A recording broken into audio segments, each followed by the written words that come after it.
Salut les bricoleurs, alors cette semaine nous allons passer sur les enduits de la salle de bain et on va faire ça en enduit hydro CE78 de chez Semin.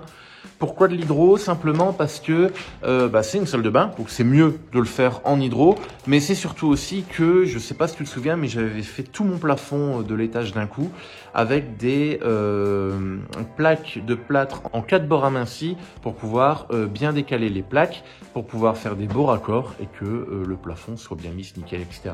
Mais je n'en ai pas trouvé en placo hydro, je sais même pas si ça existe. Donc on a tout fait en placo standard, mais du coup tout ce qui est poste de bande, passe de charge, poser les cornières dans les angles, etc. et ratissage, je vais le faire en enduit hydro. Comme ça, on aura une base saine et nickel qui va bloquer normalement tout ce qui est humidité avant de mettre nos revêtements. Avant d'attaquer les enduits, tu te souviens, dans la précédente vidéo, j'ai installé le bâti support duo fixe de Geberit. Et ayant regardé la vidéo, ils m'ont appelé pour me signaler deux choses et ils m'ont demandé de remettre des vis supplémentaires quand on fixe le bâti au sol. Moi, j'ai mis des grosses vis à bois parce que je t'avais dit, hein, j'ai remis un solivrage en dessous, etc. J'ai remis des bastins. Et eux, ils voudraient que je remette en plus leurs vis à eux parce que ils ont des vis vraiment spécifiques faits pour ça. Donc avant de faire les enduits, on va rajouter ce genre de vis. Et aussi, un peu plus grave, qui pourrait le devenir, c'est au niveau du raccord d'arrivée d'eau. Moi, j'ai mis un raccord tournant avec un joint. Surtout, ils m'ont dit ne pas mettre ça, il faut mettre un raccord donc qui n'est pas tournant, c'est un raccord fixe. Et il faut mettre de la filasse. Et ce qui est cool, c'est que j'ai le cousin de ma femme qui est là et qui était compagnon plombier. Donc, il va nous faire ce petit raccord en filasse. Ce sera l'occasion d'apprendre et de regarder comment il fait. Et tu verras sur la vidéo, ce ne sera pas mes mains, ce sera ses petits doigts agiles. On va faire ça tout de suite. C'est parti.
Maintenant qu'ici dans la salle de bain c'est poncé et qu'on est en plein dans les enduits, j'ai envie de faire un truc. C'est, tu vois, dans le hall ici, j'ai cet angle là.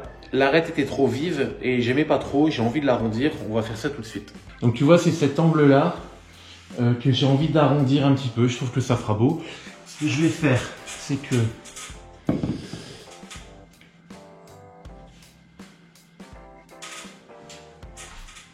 je vais tracer à peu près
on n'oublie jamais que le mieux est l'ennemi du bien.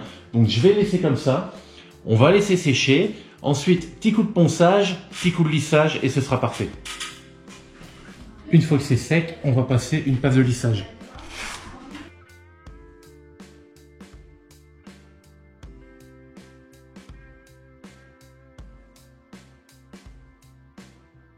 Et avec un petit coup de ponçage, l'arrondi, il est nickel. Tu vois, la transition, elle est plus fluide.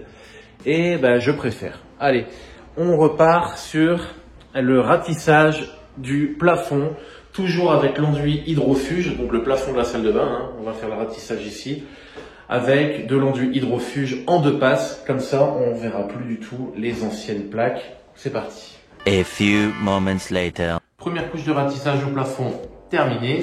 Et je vais faire le ratissage des murs. Donc tu me verras, je fais pas tout le mur complètement parce qu'en sous-bassement, on aura du carrelage. Et je vais peindre la partie haute ainsi que le plafond.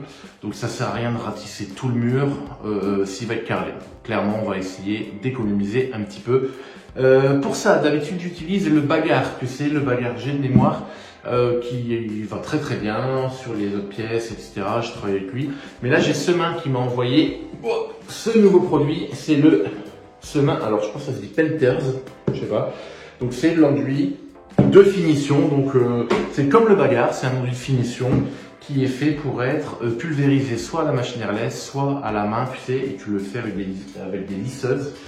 J'avais dit des liseuses.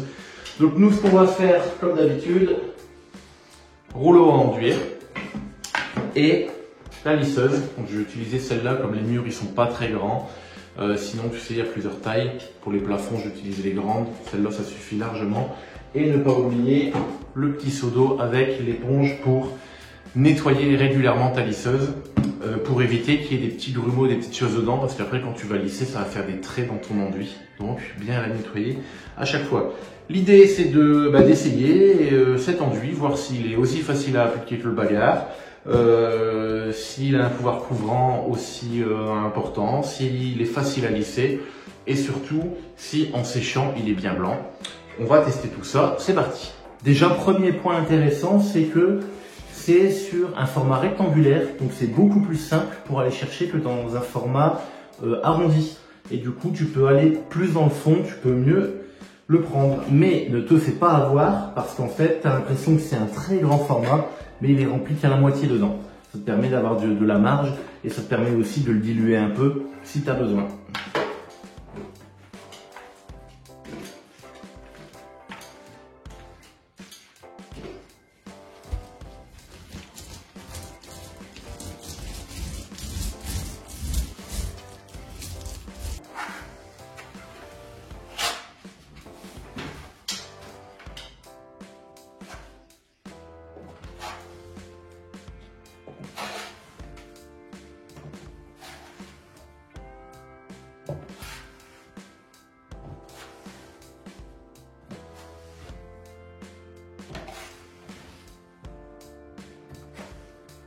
Bah écoute, moi j'aime bien, franchement, honnêtement je vois pas de différence, faudra voir au séchage, mais à l'application, etc., c'est tout aussi bien. On va pas perdre de temps en blabla, je vais lancer un timelapse pour faire toute la salle de bain.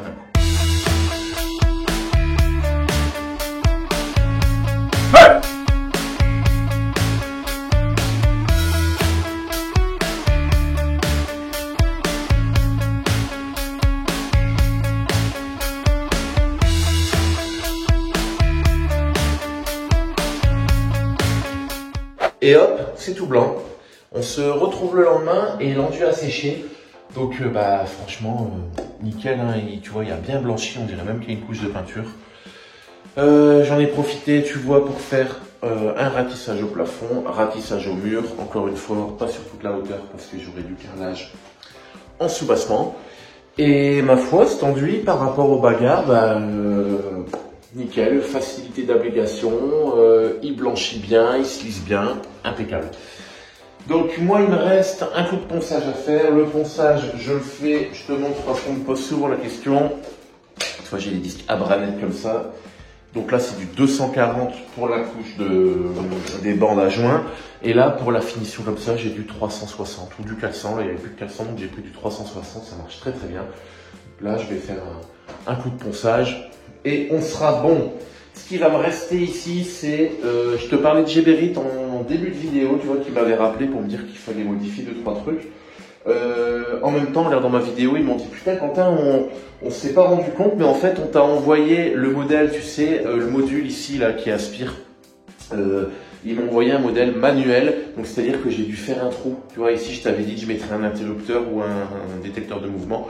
Et au final, Geberit m'ont dit, merde, on s'est trompé, en fait, on a un module automatique avec un capteur de mouvement intégré directement, avec une petite lumière, tout le bordel.